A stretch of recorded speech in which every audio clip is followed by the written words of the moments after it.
Hey guys, I was recently looking for a new laptop to replace my Lenovo Flex 6. It works for the majority of my tasks, but at 3 years old, it's really starting to show its age.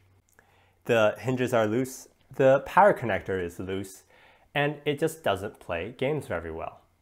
On Hearthstone, I would rarely achieve 40 frames. Now, you might be wondering, but wait, have you tried upgrading the RAM?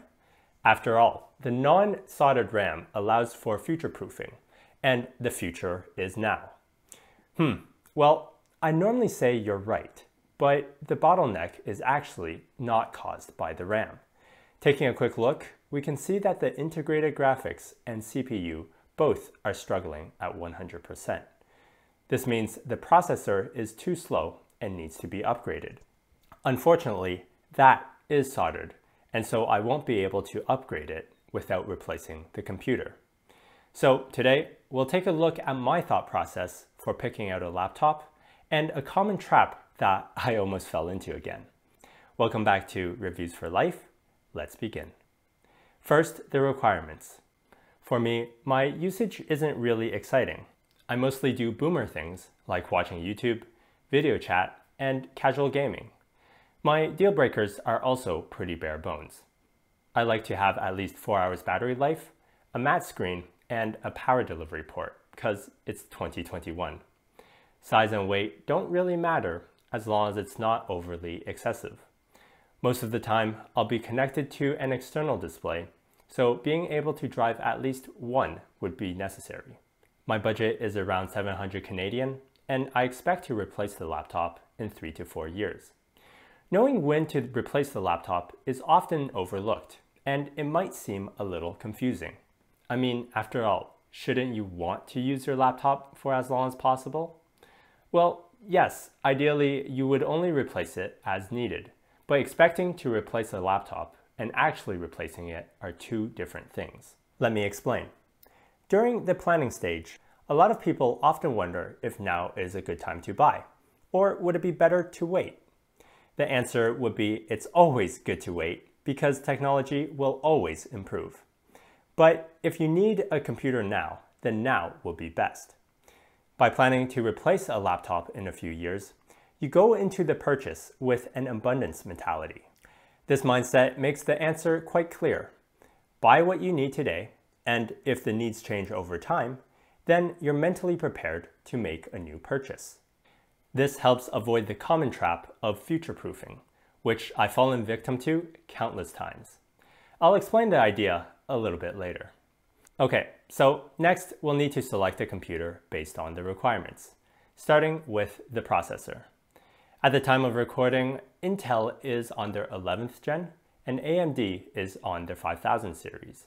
Within these generations, there's 3 performance tiers: budget, mid-range, and high-end.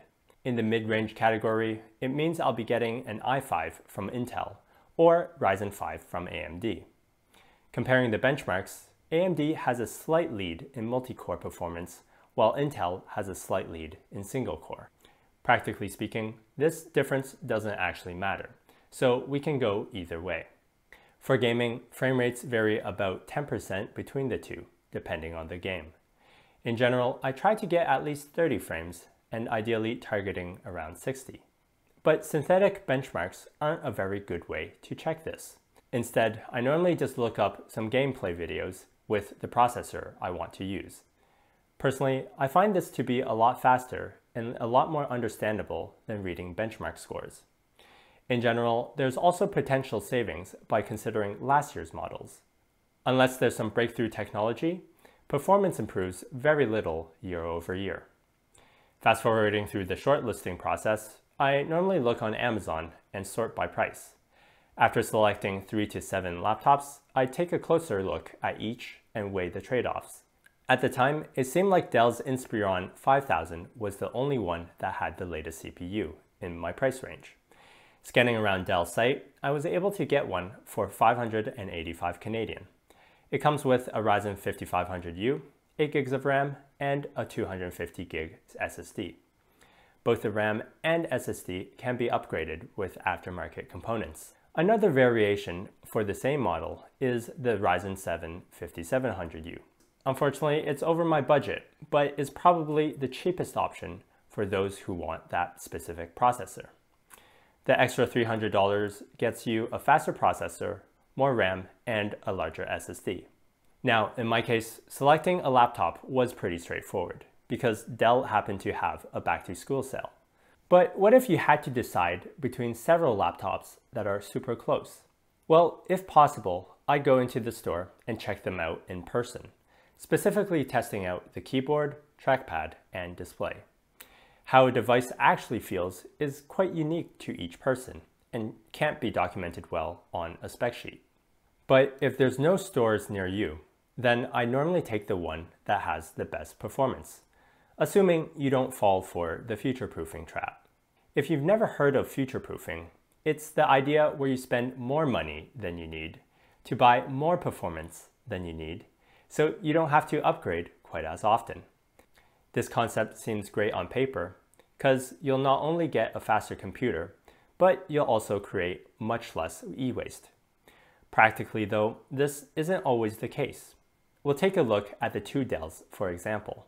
Both the 5500U and 5700U are great, but the reason I chose the 5500U is based on my usage. It's really hard to justify since I'm only running light tasks.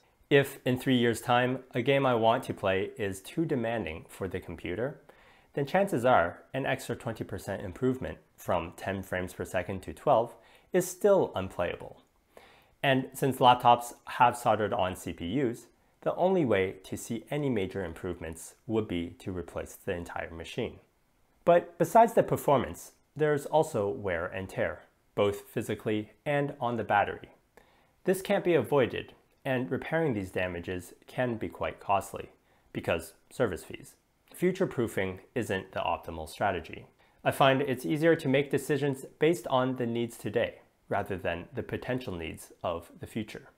And that's the general approach I have for selecting laptops. I'll be posting a review of the Dell I selected in a few days, so stay tuned for that.